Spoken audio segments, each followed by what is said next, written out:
स्वागत है एक बार फिर आप सभी का आपके अपने YouTube चैनल PS क्लासेस पर, जिस पर आज के इस वीडियो लेक्चर में हम पढ़ेंगे बच्चों संवेग के बारे में। जी हाँ, इंग्लिश में इसको बोलते हैं मोमेंटम। ठीक है स्टूडेंट, तो मैं बताता चलूँ बेटा, इससे पिछले वीडियो लेक्चर में मैंने न्यूटन का गति का प्रथम नियम अपलोड किया था। ठीक है, और मैंने न्यूटन का गति का दूसरा नियम अपलोड अभी इसलिए नहीं किया बेटा, न्यूटन के गति के दूसरे नियम को बेहतर तरीके से समझने के लिए, अच्छा तरीके से समझने के लिए आपको संवेग के बारे में पता होना चाहिए।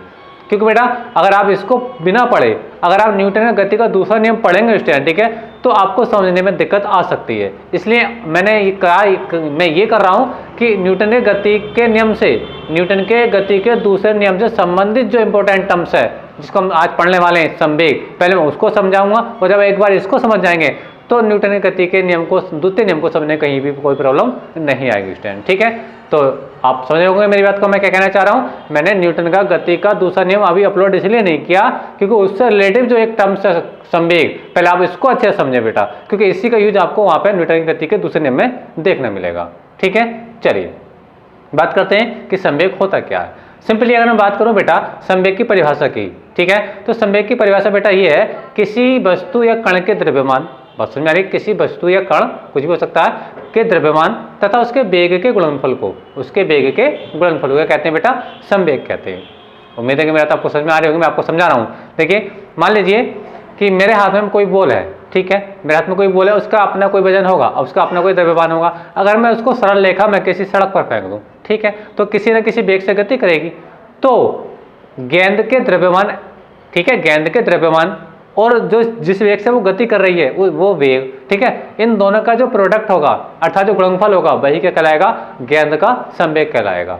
बात समझ में आई मेरी बात? यानी कहने का मतलब मेरा यह है बच्चों कि किसी कण के द्रव्यमान तथा उसके वेग के गुणनफल को उस कण का क्या कहते हैं बेटा, संवेग कहते हैं। उम्मीद है कि मेरी बात आपको समझ में आई होगी बेटा। देखिए यही मैंने डेफिनेशन में लिखा है, क्या देखिए बेटा, टॉपिक है अपना संवेग यानी मोमेंटम। क्या इसकी डेफिनेशन है, यहाँ से समझते हैं। देखिए किसी वस्तु के द्रव्यमान, वस्तु की जगह बेटा कण भी आ सकता, कण है ना, पार्टिकल, इससे कोई इफेक्ट वाली बात नहीं है। तो किसी वस्तु के द्रव्यमान तथा वेग, बात समझ में, किसी वस्तु के द्रव्यमान, जैसे मैंने आपको कहा मेरे हाथ में कोई बॉल है, तो बॉल में अपना कोई वजन होगा, वजन का मतलब द्रव्यमान, ठीक है, और उसके वेग, यानी मैंने इसको सीधी रेखा में फेंक दिया तो किसी ने भी किसी वेग से गति करेगी, तो उसके वेग के गुणनफल को क्या कहते हैं बेटा, संवेग कहते हैं। इसे पी से प्रदर्शित करते हैं। ये तो इसकी डेफिनेशन हुई, ये तो इसकी डेफिनेशन हुई। यानी कहने का मतलब मेरा ये है बच्चों कि मान लीजिए कि मेरे पास ये कोई वस्तु है, ठीक है, जिसका द्रव्यमान m है, क्या है बेटा, m, ठीक है, और ये मान लीजिए इस ओर को ये b वेग से गतिमान है। बात समझ में आ रही है? यानी ये m द्रव्यमान की कोई वस्तु है, ठीक है, और जो b वेग से इस ओर को गतिमान है, तो इस वस्तु का जो संवेग होगा वो क्या होगा, p बराबर क्या होगा, m गुणा b। यही बात मैं आपसे बताना चाह रहा था, ठीक है, ये ध्यान समझे। तो देखिए मैंने क्या लिखा, यदि m द्रव्यमान की कोई वस्तु b वेग से गतिमान हो तो उस वस्तु का संवेग क्या होगा, यानी p = m गुणा v, यानी वस्तु का द्रव्यमान गुणा वस्तु का वेग। उम्मीद है कि मेरी बात आपको समझ में आई होगी बच्चों, ठीक है। अच्छा अब इसका मात्रक कर लेते हैं। देखिए द्रव्यमान का मात्रक होता है किलोग्राम, द्रव्यमान का मात्रक होता है किलोग्राम, और वेग का मात्रक होता है मीटर प्रति सेकंड, इसलिए संवेग का मात्रक क्या हो जाएगा, किलोग्राम मीटर पर सेकंड हो जाएगा। उम्मीद है कि यहाँ तक बात आपको मेरी समझ में आई होगी, ठीक है। तो ये तो यहाँ तक जब हमने बात करी, हमने एक वस्तु की बात करी, कितने मतलब बेटा, एक वस्तु की बात करी। अब हम इससे आगे जो बात करने वाले हैं, हम इससे आगे जो बात करेंगे बेटा, हम ये बात करेंगे कि जब वस्तुएं दो हों। लेकिन इससे पहले एक बार और बताते चलूँ कि संवेग एक सदिश राशि है, संवेग एक सदिश राशि है, यानी वेक्टर क्वांटिटी है। आप सोचेंगे इसकी दिशा क्या होती है, तो बेटा संवेग की जो दिशा होती है वो वस्तु के वेग की दिशा ही होती है। यानी कहने का मतलब ये देखिए मैंने लिखा, चूंकि संवेग एक सदिश राशि है जो वस्तु के वेग की ही दिशा होती है, यानी अगर मैं संवेग की डायरेक्शन देखना चाहूँ तो जिस ओर को वस्तु गति कर रही है तो संवेग की दिशा भी बेटा उसी ओर को होगी। ठीक है स्टूडेंट, बात समझ में आई मेरी आप लोगों को, ठीक है। तो देखिए चूंकि संवेग एक सदिश राशि है जो वस्तु के वेग की दिशा ही होती है स्टूडेंट, ठीक है। सदिश रूप क्या है इसका, देखिए ये सदिश राशि, इससे तो वेक्टर आएगा। द्रव्यमान क्या है बेटा, स्केलर क्वांटिटी है, यानी अदिश राशि वेक्टर साइन आता ही नहीं है, वेक्टर आता ही नहीं है। लेकिन हाँ वेग एक सदिश राशि, इसलिए इस पे क्या आएगा, वेक्टर का साइन आएगा स्टैंड। ठीक है, तो इसका ये सदिश रूप हो गया। ठीक है, अब बात करते हैं बेटा कि ये तो रही एक वस्तु की बात। अब हम बात करेंगे बेटा जब वस्तुएं दो हो, जब वस्तुएं दो हो। देखिए कहने का मतलब मेरा ये है कि मेरे पास बेटा दो वस्तुएं हैं। एक वस्तु मान लीजिए ये है जिसका द्रव्यमान मान लीजिए कितना है बेटा, वो m1 है। कितना है बेटा, m1। ठीक है, और एक दूसरी वस्तु मान लीजिए बेटा मेरे पास ये है, दूसरी वस्तु ये है जिसका द्रव्यमान कितना है बेटा, m2 है। ठीक है, यानी कहने का मतलब मेरा ये है बेटा कि दो वस्तुएं हैं, एक का द्रव्यमान m1 है, दूसरे का द्रव्यमान कितना m2 है। याद रखें यहाँ m1 जो है एक हल्की वस्तु है, यानी हल्का कण है या हल्का पदार्थ है, कुछ भी कह सकते हो, और m2 जो है कोई भारी वस्तु है या भारी कण है। ठीक है, तो इसका मतलब क्या हो गया, इसका मतलब ये हो गया कि m2 is greater than m1।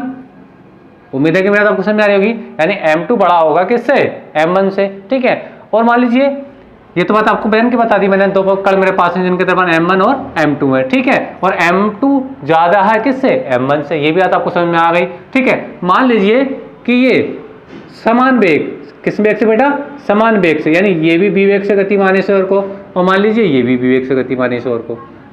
बात समझ में आ रही है, यानी मैंने ये कहा बेटा कि मेरे पास दो वस्तुएं हैं। ठीक है, जिसमें पहले का द्रव्यमान m1, दूसरे का द्रव्यमान m2 है, लेकिन दोनों वस्तुएं जो गति कर रही हैं, ठीक है, वो उनका वेग एक ही है। अगर मान लीजिए ये 5 मीटर प्रति सेकंड से चल रही है तो ये भी 5 मीटर प्रति सेकंड से चल रही है, यानी वेग क्या है बेटा, समान है। उम्मीद है कि मेरा आपको समझ में आ रही होगी जो मैं आपको बताना चाहता हूँ। ठीक है, अच्छा अब देखिए मैंने कहा माना m1 में m2, जहां m2 is greater than m1।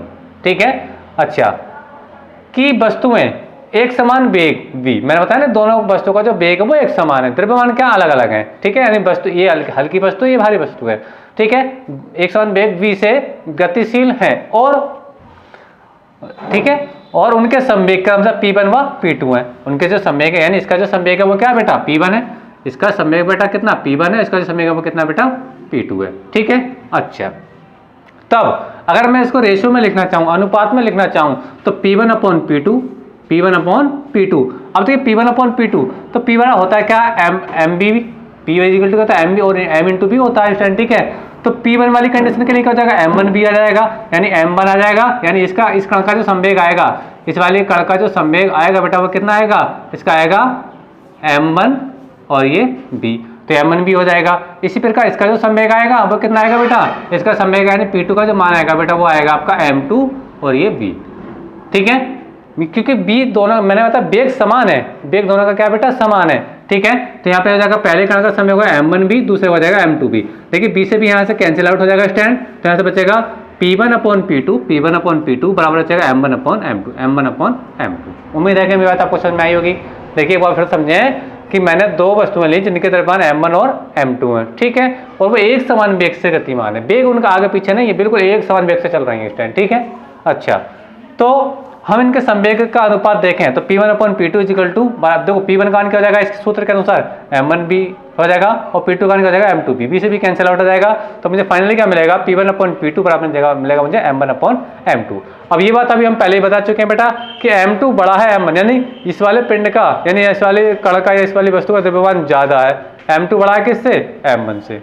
ठीक है, अब ध्यान से समझे बेटा, जब ये वस्तु भारी है, वस्तु भारी है और ये वस्तु हल्की है, बात समझ आ रही है, और ये जो संवेग होता है, संवेग होता है द्रव्यमान के समानुपाती होता है, द्रव्यमान के समानुपाती होता है, और वेग के भी समानुपाती होता है। कहने का मतलब मेरा ये है। ठीक है, अब तो कहने का मतलब ये है कि जब ये वस्तु भारी है तो इसका संवेग इस सूत्र के अनुसार ज्यादा होगा, यानी m2 का मान ये ज्यादा आएगा, b का मान तो दोनों के लिए सेम है, b का मान तो सेम है, ये मान लीजिए b का मान 5 मीटर प्रति सेकंड, b का मान 5 मीटर प्रति सेकंड। ठीक है, तो b का मान तो सेम है, मान लीजिए ये 2 किलो की वस्तु है, ये 5 किलो की वस्तु है, बात समझ आ रही है, तो 5 की 5 से गुणा करोगे इसके लिए तो कितना हो जाएगा, 25 हो जाएगा, लेकिन इसी गुणा करोगे, ये 2 किलो की है और वेग है 5, तो 2 5 10, तो इसका वेग कितना आएगा, संवेग कितना आएगा, 10 आएगा। बात समझ आ रही है, तो कहने का मतलब मेरा बेटा ये है कि जिस वस्तु का द्रव्यमान ज्यादा है उस वस्तु का संवेग भी ज्यादा होगा। बात समझ आई, देखिए मैं लिख रहा हूँ, देखिए क्या बताया मैंने आप लोगों को, अर्थात समान वेग से, मैं लिखा देखो m2 is greater than m1, तब p2 is greater than p1, यानी दूसरे वस्तु का जो संवेग है ज्यादा होगा किससे, पहली वस्तु के संवेग से। कारण क्या है, क्योंकि m2 का मान ज्यादा है, m2 का मान ज्यादा है, b क्या दोनों के लिए कांस्टेंट है, ठीक है, लेकिन m2 का मान ज्यादा है और संवेग डिपेंड करता है उसके द्रव्यमान पर और वेग पर। b कांस्टेंट है दोनों के लिए, इसका m2 ज्यादा है, ठीक है, इसलिए इसका संवेग ज्यादा होगा, इसके लिए m1 का मान कम, इसलिए संवेग इसका कम होगा। तो यही मैंने लिखा, अर्थात समान वेग से गतिमान एक हल्की तथा भारी वस्तु में भारी वस्तु का संवेग क्या होगा बेटा, अधिक होगा। आई बात मेरी समझ में? यानी इसी फार्मूले से हम कह सकते हैं कि वैसे भी आपको पता चलेगा होगा अच्छे तरीके से, तो मैं कहने का प्रयास कर रहा हूं कि जिस वस्तु का द्रव्यमान ज्यादा होगा, द्रव्यमान ज्यादा होगा, ठीक है, उस वस्तु का संवेग ज्यादा होगा इस फार्मूले के अकॉर्डिंग। बात समझ में आ रही है? अच्छा, अब बात करते हैं, देखिए इसका अगला केस क्या, अगला केस आप बात करेंगे इसके वेग अगर हम अलग अलग कर दें, वेग हम अलग अलग कर दें, ठीक है। अभी हमने क्या किया था, अभी हमने क्या था, इनके जो हमने वेग थे अभी वो समान ले रखे थे, कितना लेते, समान लिए थे, ठीक है। द्रव्यमान तो पहले से अलग है, द्रव्यमान तो पहले से अलग है, m2 ये भारी है, ये हल्की है, ठीक है। आपके केस हम क्या लेना है कि इनके वेग क्या अलग अलग हो जाए, क्या हो जाए बेटा, अलग अलग हो जाए, ठीक है। और वेग अलग अलग होने का मतलब क्या है, देखिए ये वस्तु हल्की है, ये वस्तु भारी है, ठीक है।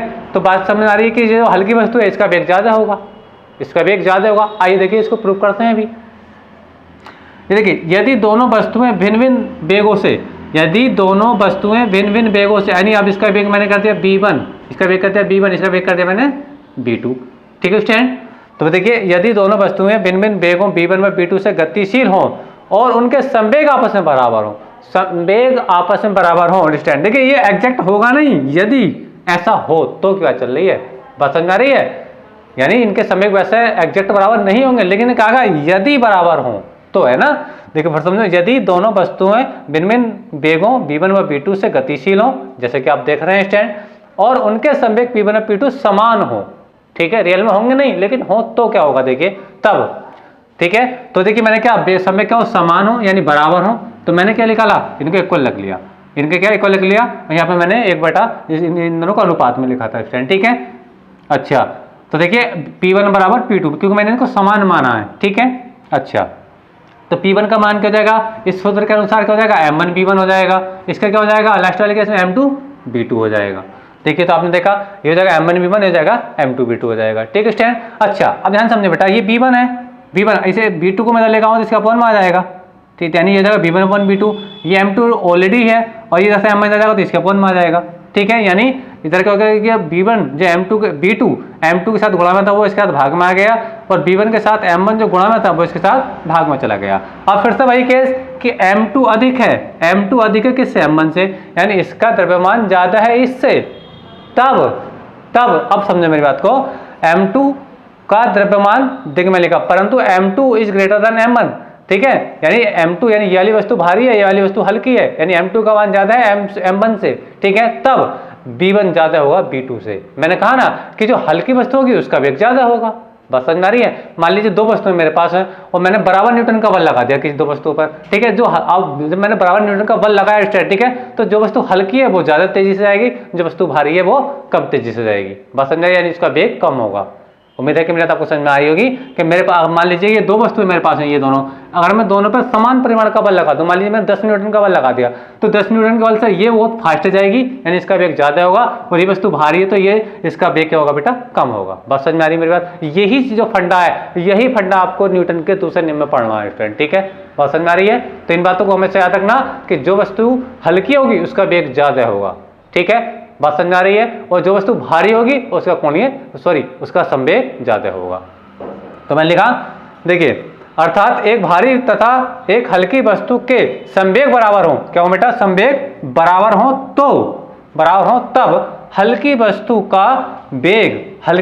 का वेग यानी m1 का वेग भारी वस्तु के वेग से अधिक होगा, ठीक है स्टूडेंट। तो यही बात मैं आपको समझाना चाहता था। तो यहाँ पे दो बड़ी खास बातें बेटा कि अगर m1 m2 त्रिभुज की दो वस्तुएं हैं स्टूडेंट, ठीक है, अगर वो समान चाल से चल रही हैं, यानी इस वाले केस की बात कर रहा हूं, पहले वाले केस की, यानी जब अगर समान का वेग समान रहेगा तो उस वस्तु का संवेग ज्यादा होगा जिसका द्रव्यमान ज्यादा होगा, ठीक है। लेकिन अगर उनके वेगों को अलग अलग कर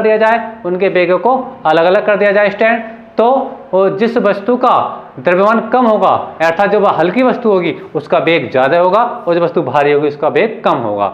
मैंने आपको एग्जांपल देकर समझाया। मेरे पास दोनों वस्तुएं हैं, दोनों वस्तुओं पर मैंने 10 न्यूटन का फोर्स लगाया, ठीक है। तो ये वस्तु हल्की है तो ये फास्टली जाएगी, बात समझ में आ रही है। और इसकी वस्तु की बात करूं तो ये थोड़ा स्लोली चलेगी, यानी इसका वेग क्या हो जाएगा, कम हो जाएगा। यही बात मैं आपको समझाना चाहता था। उम्मीद करता हूं कि मेरी बात आपको समझ में आई होगी स्टूडेंट। तो उम्मीद, अगर आपको लोगों को लेक्चर अच्छा लगा बेटा तो लेक्चर को अभी लाइक कीजिए और चैनल पर नया हो तो चैनल पर सब्सक्राइब कर लीजिए, ठीक है। और इसका स्क्रीनशॉट ले लीजिए बेटा। देखिए जो एक्स्ट्रा बात मैंने समझाई मैं इसको अभी यहाँ से रख के देता हूँ, ठीक है। और ये आप इसका स्क्रीनशॉट ले लीजिए, अपनी कॉपी में इसको नोट कर लीजिए स्टूडेंट, ठीक है। तो मिलेंगे अगली वीडियो में बेटा, तब तक के लिए धन्यवाद। वीडियो देखने के लिए आप लोगों का बहुत बहुत धन्यवाद। तो स्टूडेंट इस प्रकार के और भी वीडियो देखना चाहते हैं तो चैनल पर नए हैं तो प्लीज़ चैनल को सब्सक्राइब कर लीजिए। मिलेंगे अगली वीडियो में, तब तक के लिए धन्यवाद।